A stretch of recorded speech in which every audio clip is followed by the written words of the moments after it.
Welcome to Built to Go, a van life podcast. I'm your host, Jeff Wagg, coming to you from the College of Curiosity. This time it's episode 196, and we're going to talk a lot about DEF, D-E-F, diesel exhaust fluid. What is it, what's it for, and why do you want to avoid it? We're also going to talk about some new laws, or not so new laws in Chicago that might surprise you regarding vans. Should you warm up your engine in the winter or just start driving? And a place to visit where a mysterious force will propel your vehicle, even if it's off. Yes, we'll talk about that. Hello, everyone. Welcome back. Very happy to have you listening to me once again. And I'm sorry it's a one-way conversation, but that's how it goes. So let the rambling commence. I recently had an incident with my van. I know you're shocked. I know you're all shocked that my diesel Sprinter ambulance had a problem. I know. Who could have imagined it? This one, though, was the big one. Well, maybe not the biggest one, but it was the one that most people who own Sprinters dread. And it is the countdown of death. And let me explain all this. And in order to explain the countdown of death, I need to talk about DEF, which is diesel exhaust fluid. So here's the deal. In the United States, in 1973, President Nixon signed the EPA, which is the Environmental Protection Act. And because of that, the federal government regulates things like emissions from tailpipes. Now, diesel emissions historically have been terrible for the environment. The stuff that comes out of a diesel exhaust pipe is the worst in terms of global warming and acid rain and lung illnesses because of all the particulate matter. And so, over time, technology has been invented to help deal with these things. And we have diesel particulate filters now, which do just what you might think. They filter out particulates. And we've reduced the amount of sulfur in diesel fuel, which helps keep the acid rain-causing chemicals down. But one of the newer things we've done since about 2010 is we've started adding urea to the exhaust stream. Now, urea is, yes, an ingredient in urine, although the urea that is used in DEF, diesel exhaust fluid, is synthetically made. It's actually a pretty famous experiment. If you're a chemistry buff, look up how urea is made synthetically. It's kind of interesting. DEF is a solution of 32.5% urea that is stored in a tank in all modern diesel vehicles that drive on the roads.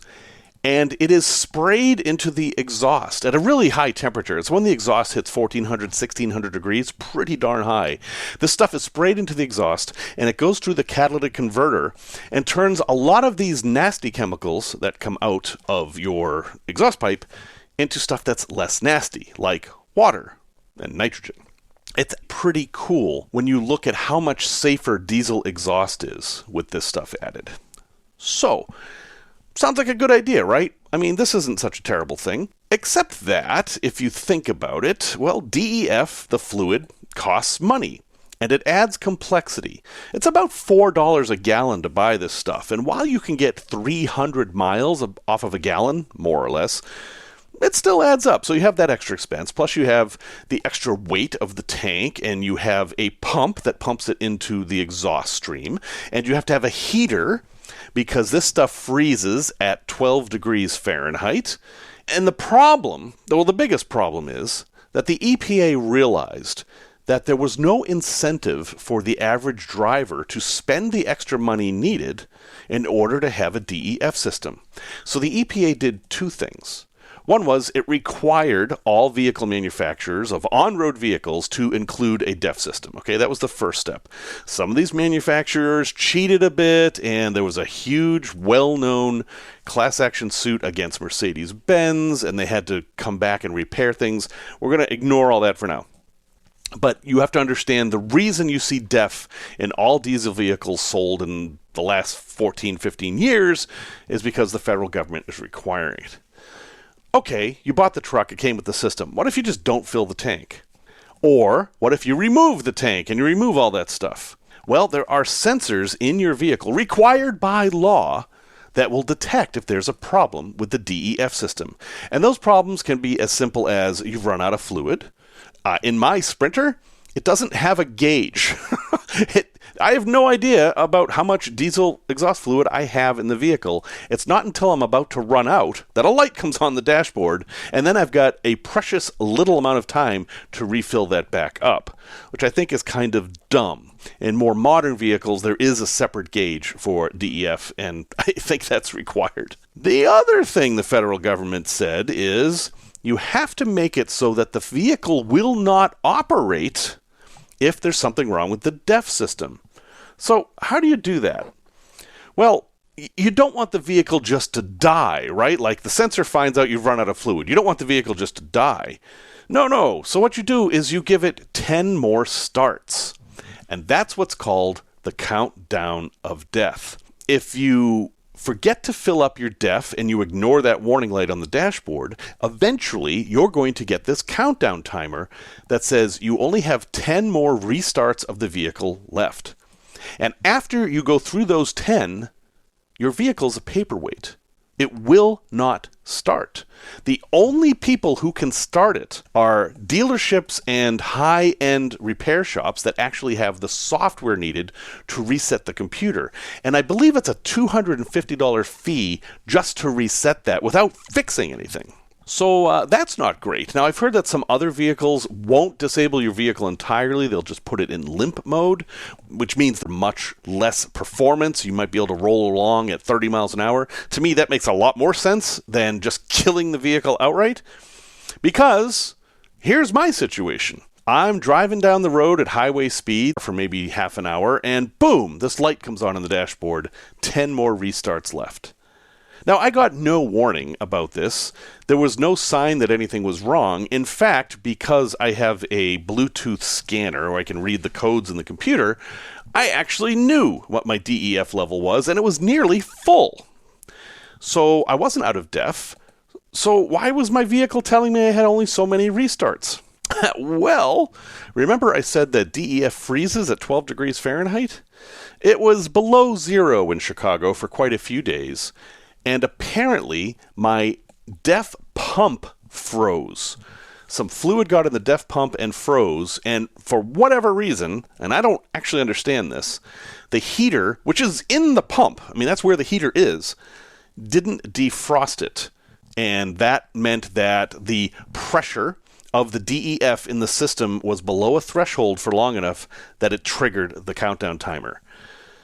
And that's bad. So I was lucky in that I was just doing a day trip and returning home, so I went to the dealership and they charged me $250 to diagnose the problem, which they found out was the frozen pump, and the fix was they left my van inside overnight, and then it was fine. That's it. They didn't fix anything. This one little stupid problem cost me 2 days and $250. And theoretically, nothing was wrong. Now, what I don't like about the story is that it kind of doesn't make sense, right? If there's a heater in the DEF system so that when you're driving and it's below 12 degrees Fahrenheit, which is a lot of places, I mean, most of Canada is below 12 degrees Fahrenheit all winter long, you don't want this stuff freezing, so the heater's supposed to keep it going. Why didn't that happen in my case? Is something broken? According to the diagnostics, the heater works, the pump works, the pipes aren't frozen, everything's fine. So I don't really have a good narrative there. One thing, now you understand DEF, and now you understand the problems that can happen with it. If you do have a DEF system, here are some best practices. God, I hate that term, and I just used it. What is wrong with me? But here are some best practices for owning a DEF system. First off, get good DEF. Now, you can get DEF either at like Walmart or an auto parts store or at a truck stop pump. A lot of pumps that service trucks will have diesel and DEF right at the pump. I like doing that. To me, that's the easiest way. But you want to use fairly decent quality DEF. DEF lasts about 2 years in the bottle. If it's been out in the sun, it only lasts about a year. So that's not great. Walmart has the cheapest DEF, and it cycles through so quickly that you know it's always fresh. So that's good. Gas stations and such, I don't know. That might sit around for a while. So it's a little sketchy. But if you have bad quality DEF, your system might just say, nope, that doesn't count. We're going to start the countdown. And that's no good. And that will happen if you do, some people have done this, they will pee in the DEF tank because they think, oh, urea, I can make that myself. Yeah, don't do that. It doesn't work. It will set the system off. And also, if your system's a little bit low and you think, I just want to stretch this a little bit and you pour some water in there, yeah, don't do that either. The sensors in there detect the percentage of urea in the mix, and you don't want to mess with that. So, use good quality DEF, not necessarily what the dealership wants to sell you, which I think Mercedes is like $25 a gallon or something. It's crazy. Most DEF is about $4 a gallon. Next, in the winter, and I just learned this, do not fill your DEF tank. You want your DEF tank to be at about 50% for two reasons. One is that if the DEF freezes, being mostly water, it will expand. You need to give it space to expand into, and if your tank is full, there's nowhere for it to go. And while these tanks are designed not to burst, why not encourage that? It's a good idea to only have them half full. But the real reason is that, remember the heater I talked about? The heater's going to spend a lot less time heating up your DEF if there's only half as much. And you may avoid a problem like I had, where I had a full DEF tank that had been sitting in sub-zero temperatures for a while, and then I did a number of short trips. So little trips, like 3 or 4 minute trips. So I was just going to the grocery store. That probably was what caused my problem, because the system didn't have enough time to heat up and flow the DEF properly, so I was actually moving frozen DEF through the system. And anyway, that's the best story I can come up with. I hope that's actually what happened. I consider myself very lucky because I'm about to drive to Florida, which is a fairly long drive, and if this had happened on the way, well, I'd be having a very different trip. I'd be spending the entire trip looking for a Mercedes dealer who could reset my countdown of death, or the countdown of DEF, as the case may be. So those of you with gasoline engines right now are probably feeling pretty smug in your decision, and those of you with diesels are now like, uh-oh, am I driving a ticking time bomb? Yeah, might be. I mean, that's the problem with this thing, is there's no warning. It can just happen, and then you have no choice but to find a dealer or somebody who specializes in Sprinter vans. If you just go to your normal mechanic, they are not going to have the equipment needed to clear these codes. You certainly can't do it with any kind of code scanner that you can buy. You need like a $20,000 scanner that has a $500 a month subscription or whatever crazy rates they're charging. Anyway, diesel has a lot of torque and does in fact have more energy per gallon than gasoline. But I'm going to tell you, if you have a choice, I think you're going to be a lot better off with gasoline. Thank you to Repro and Liz for becoming members of Built to Go, a van life podcast. If you'd like to help support the podcast either with a one-time donation or becoming a member, you may do so at buymeacoffee.com/built-to-go. That's 2 T's, not 3, not 1. And because of all you generous people who have done this, there are no ads on the podcast, and that makes me very happy. Van life news. So this isn't necessarily news, but it's something I discovered recently, and I think y'all should know about this. So I live in Chicago, and Chicago has problems with parking like any major city. There's no surprise there. But Chicago has some very specific laws that affect van life people. And let me just read you 2 of these. Number 1. The law prohibits the standing or parking of any vehicle 6 feet or greater in height within 20 feet of any crosswalk, alley, commercial driveway, or fire lane at any time. So if you have a high-top van in Chicago, you have to park at least 20 feet from all of these things: crosswalk, alley, commercial driveway, like entrance to a Target or a gas station, or fire lane. You have to be 20 feet from either side of a fire hydrant, or the zone around the fire hydrant. This basically limits parking to very, very few areas in the city, and I'm fortunate that I have parking that is designated where I live at my condo, and I don't have to park on the street, because it's hard enough to find parking for these things. Finding parking in that narrow range would be very, very difficult. Now, if you have a low roof, yeah, you might get away with it if you're lower than 6 feet, but I know even a lot of low roofs are higher than 6 feet. Do I think anybody's ever going to enforce this ordinance? I don't know. But that is the law. The other one, which is a little bit trickier, is it is prohibited to park any truck, van, tractor, semi-trailer, trailer, recreational vehicle more than 22 feet in length, a self-contained motorhome, bus, taxi cab, commercial vehicle, or livery vehicle on any residential street at any time. If your van is more than 22 feet long, you literally can't park on any residential street anywhere in Chicago legally. Now, 22 feet is a bit longer than your normal Sprinter 144. But if you have the 170, you're too long. You can't park a Sprinter 170 on any residential street in the city of Chicago.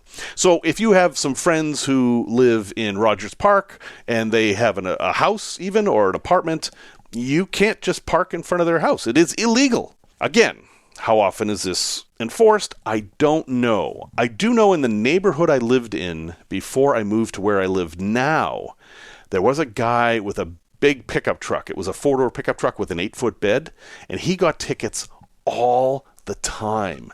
And he had a big sign on the back of his truck trying to educate the ticket givers that his truck was exempt somehow. I don't actually know how it was exempt.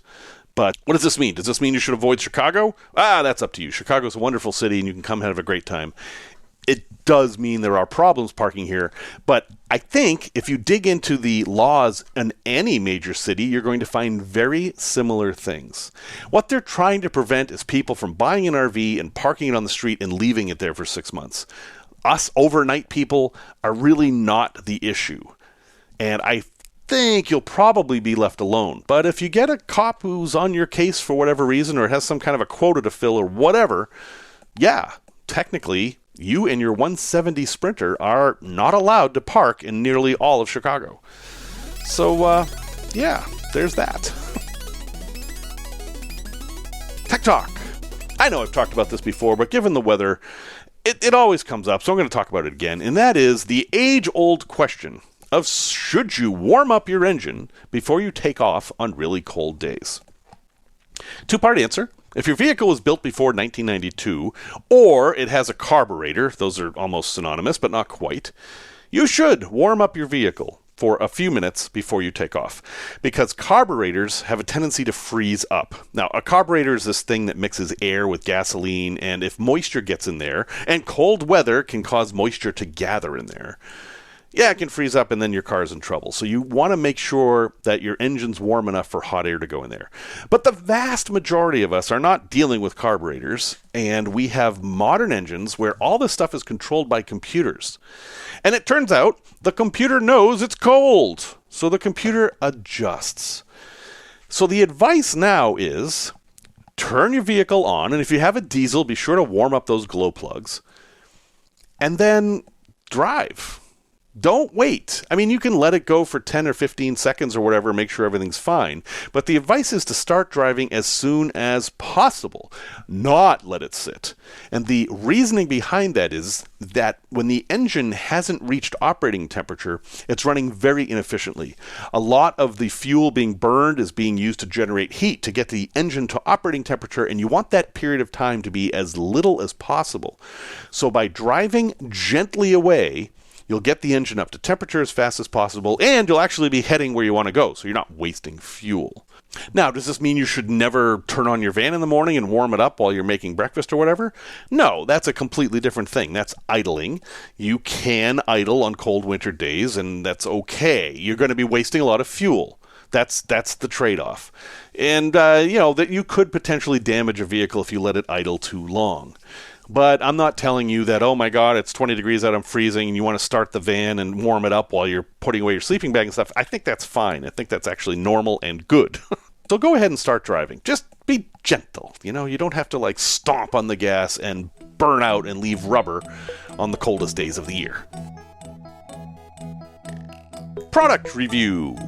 So I'm going to do a follow-up product review. I've already reviewed this, but now that I've had it for a couple of years, I can review it much betterer. And that is the Vevor Diesel Heater 5 kilowatts. So yes, I have a cheap Chinese diesel heater. Unless you've just stumbled into van life, you've probably heard of these things. They're fairly inexpensive heaters that you can put in your van, and they burn diesel fuel to produce heat. And they're very good for van life because they don't take up that much space, and the heat that comes out is a nice, warm, dry heat. And they don't use that much diesel. They're better than propane in most cases, and they're fairly easy to install, sort of. Now, these diesel heaters are basically a rip-off copy of much more expensive heaters by Webasto and Eberspacher, for example. But they're 10 times cheaper. So while some people don't want to get the knockoff, they want to get the original thing, in my experience, you will run into the same number of problems with them. You may get more support from the more expensive ones, but I see just as many people complaining about their Eberspachers and Webastos as I do about their cheap Chinese diesel heater. How do you buy a cheap Chinese diesel heater? Well, there's 8 million of them. They all look kind of the same. There's 2, 3, 5, and 8 kilowatt models. I've even seen some 12s. For my size van, I looked and it looks like a 5 kilowatt, which is the most common size, is fine for a 144. If you have a bigger van, you might want to go up to an 8. And if you have a smaller van, like an NV200, you might want to go down to a 2 or 3. I decided to buy a Vevor because Vevor is actually a brand. There's a company there. They're Chinese products again. These are all knockoff products, but they sell a whole bunch of things, and I think they're going to be around for a while. And that means I might be able to get some support. Also, they had a lot of reviews. Most of the reviews were very good, but what I liked was that they had a lot of them. It wasn't they just had 3 reviews and this company's going to be gone in 2 weeks, which happens a lot with these products. I installed this thing and spent a lot of time installing it. I took my sweet time. I watched hours and hours and hours of YouTube videos, and there are a lot of subtleties in installing one of these systems. I was very careful to follow all of those subtleties. I replaced the fuel line with a better quality fuel line that was recommended by a lot of people. I made sure to mount the pump at an angle exactly as was suggested.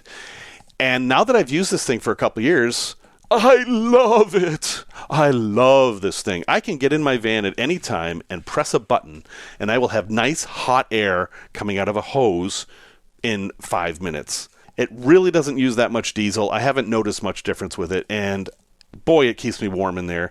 Sure, if the van's completely cold and I start it up, it might take half an hour to get really comfortable in there, but I can run it all night long. It doesn't use that much energy once it starts up, and what I really like about the Vevor is I haven't had a single problem with it. When I first installed it, I did have to prime it a few times. It takes a while to get the bubbles out of the fuel line, basically. And a couple times early on when I started it, it would fail. But it was just bubbles. That's all it was. And the way I fixed it was I just kept restarting it, and now it is just flawless. Now, mine was pretty standard. If you look at these things, mine wasn't anything special. It's what's called a separate type, where it's not all built in one box. I mounted the fuel pump outside. Obviously, the exhaust is outside. The air intake is outside. There's some controversy about that, but I believe it should be outside, pointed away from your exhaust, of course. And the controller I have is the trapezoidal one. This is probably the thing you should look for the most, is to get a good controller, because some of the controllers are kind of crappy.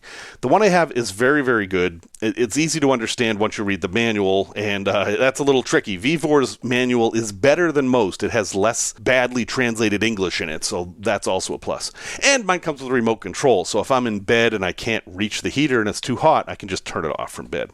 That's my Chinese diesel heater. It's one of dozens and dozens, and many, many others of them probably work just as well. But I have to say that the one I installed has been great. So any of you who also bought that from links I've had in the past, I hope you're having the same experience. And I would share the link with you again, but yeah, it's been discontinued. At least the exact model I have has been discontinued. The new one has an improved controller, supposedly, and there's an option that you can control the entire thing from your phone. So it'll have a Bluetooth module, and then you can control your entire heating from your phone. One thing to know if you're getting into this is these things typically do not use thermostats. You don't set the temperature at 70 or 25 or whatever. You set it on the number of times the pump will inject fuel per minute, and that's called hertz. So you will be setting the hertz. It doesn't matter. You just think of it like a volume knob. Maybe depending on your controller, 6 might be highest, 0.1 would be lowest. Obviously, 0.1 is going to give the lowest heat, and 6 is going to give you the highest. That's all there is to it. You will get a sense for what you want to set that at. But it doesn't work on a normal thermostat, and that throws some people off. So, anyway, I'll have a link in the show note to other Vevor diesel heaters that I think are primarily similar to mine. But, yeah, 2 years in, for a little over $100, I have a solid, really reliable source of heat in my van. And in my case, my van came with a tap built into the diesel tank, so all I had to do was connect it together. I didn't have to install a tank or anything. And that will not be the case for all of you. Side note, if you have a gasoline engine, I recommend you install a diesel tank just for this. There are gasoline heaters out there. They tend to be much more expensive, and burning gasoline is a little bit different than diesel. Gasoline's explosive. Diesel just burns, and I don't know. I'm more comfortable with diesel in this application. Also, if you do have a tank, you're allowed to use off-road diesel for just your diesel heater, so that could save you some money. Tales from the road. Way back in 1986, when I was a Boy Scout major at Salem College in Salem, West Virginia.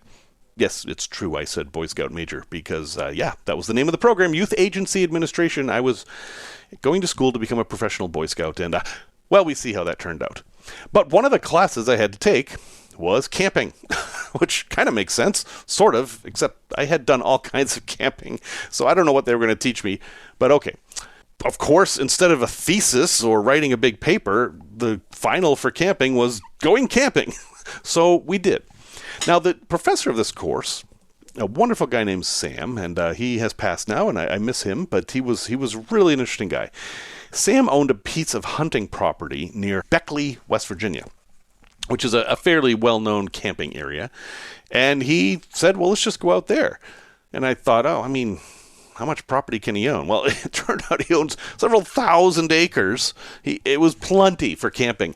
And not only that, you couldn't drive there. He owned one of those properties that wasn't on a road. So it was a 30-mile hike to get to the property. And we did it, We packed our packs as lightweight as possible and headed out there. We were in extremely rural West Virginia. There were no other people. And some of the stuff we found was remarkable. We saw Cecropia moth larvae, which is worth a Google. Cecropia moths are gigantic. They're like the size of a knockwurst. And they're all spiny and green, and they're just weird looking. And they form into these giant moths. That was pretty cool.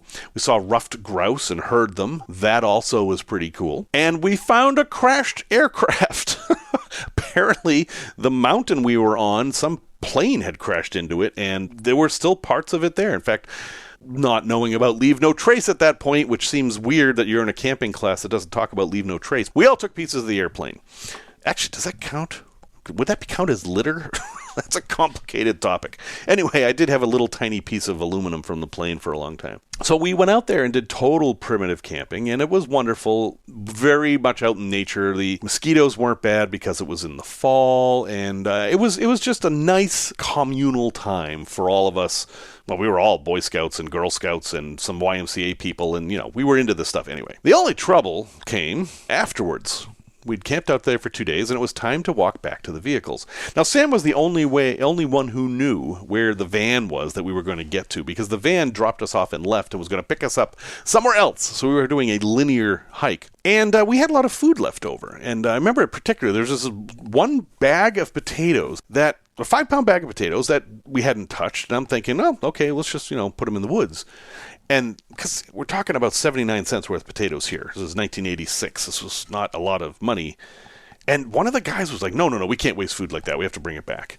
And I'm thinking, got a big long hike. 5 pounds is a lot on a long hike. And it just doesn't make sense. So I'm like, all right, man, if you want to bring it back, that's fine. And then As we're packing up, he's like, well, I didn't have any space in my pack. And he comes up behind me and opens my pack and stuffs these potatoes in my pack. And I already had extra stuff. I was carrying some stuff for my tent mate because his backpack had broken and he couldn't carry as much stuff. So I had a very heavy pack. Now, I knew enough about pack weights and what you wanted and what you didn't want. At that point, I had a very good idea of what lifting 50 pounds felt like because we had 50-pound sandbags in our garage growing up. Doesn't matter where about that, but I knew what 50 pounds felt like, and my pack weighed more than 50 pounds. And anybody who hikes will tell you that's crazy. But hike we did, and I was in much better shape then. And people got tired very quick on the hike back, and the refrain started to be, you guessed it, are we there yet? And Sam would turn around and look at the group and say, well, let's see. Yep, 2 more miles, just 2 more miles. And then half an hour later, somebody would say, are we there yet? And he'd look around and say, yep, 2 more miles, just 2 more miles.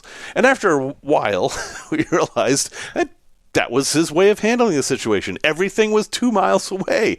And we hiked for another 4 hours with him saying just 2 more miles. So at the end of the hike, everyone is exhausted. And I'm fairly beat, but I was proud of myself for being able to do a hike like that with that heavy of a pack. And we had 2 vehicles. We had a van and a pickup truck to haul all the packs. And the guy who had stuffed my pack with potatoes, his name was Mitch, was in the truck and he was helping to load packs. And I went up and backed up to the truck so he could take my pack. And he couldn't lift it. My pack was too heavy for him to lift into the truck. And he looked at me and said, was your pack this heavy the whole time? And I was like, yeah. And he didn't say anything. And so I helped him push the backpack into the truck. And we drove back to college. And then I handed him the bag of potatoes and said, here you go. Enjoy them. A place to visit. Somewhere near you, unless you live in Illinois, is a magical place that maybe is called Gravity Hill or Spook Hill or Ghost Hill. There are hundreds of these all around the world, but not in Illinois. See if you can guess why there aren't any in Illinois. Well, I'll tell you at the end. There's one in Florida. There's only one in Florida. Well, these are places where you can take your vehicle and put it in neutral, and it will roll uphill. What force is causing this? I mean, they're all over the world. It's a fairly common phenomenon. I'll have a link in the show notes to the Wikipedia article that lists them all. I mean, there's hundreds of them in almost every state, in many, many countries. One of the most famous ones is in New Brunswick, Canada. And, yeah, I mean, this totally works. You take your vehicle there and you look around and you figure out which way is uphill.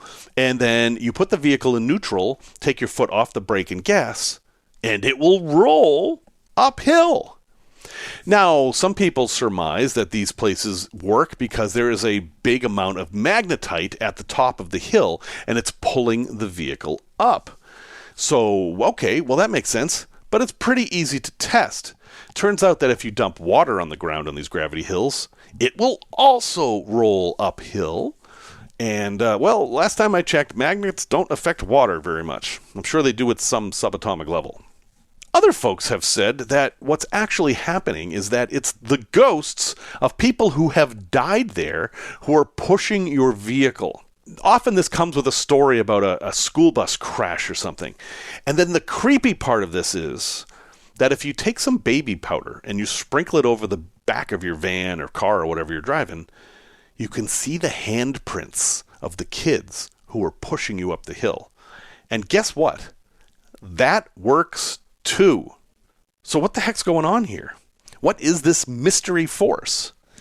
Well, I'm sure most of you have figured it out by now that the mystery force is called gravity. Yes, and I know it's just a theory, or so I'm told, but yeah, gravity is what's doing this. Because the problem isn't that you're rolling uphill, the problem is that you think it's uphill, and believing is seeing. You believe that's uphill, you're seeing the vehicle roll. But what you should be seeing is a realization that vehicles can't roll uphill. So if this vehicle's rolling, It's actually rolling downhill. And that's exactly what's going on in these locations. What is actually happening is that the horizon, which is our normal reference for steepness and up and down, is obscured somehow. In every single one of these places, there's something obscuring the horizon or something that is tricking us. It's an optical illusion. And all of these. And as for the little kids pushing you up the hill and why their handprints are on the back of your car, well, what's at the back of a car? A trunk, a hatchback, a door, something like that. Something you put your hands on.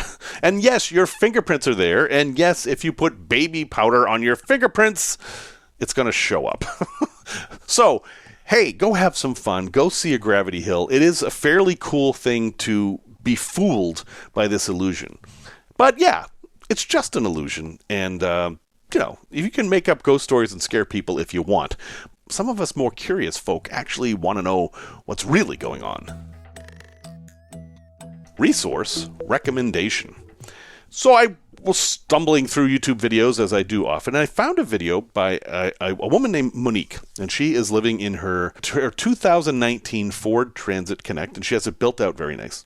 But the reason she's in that Ford Transit Connect is because she used to be in a Buick Enclave, and, this is why I want you to watch the video, because of what happened to her Enclave.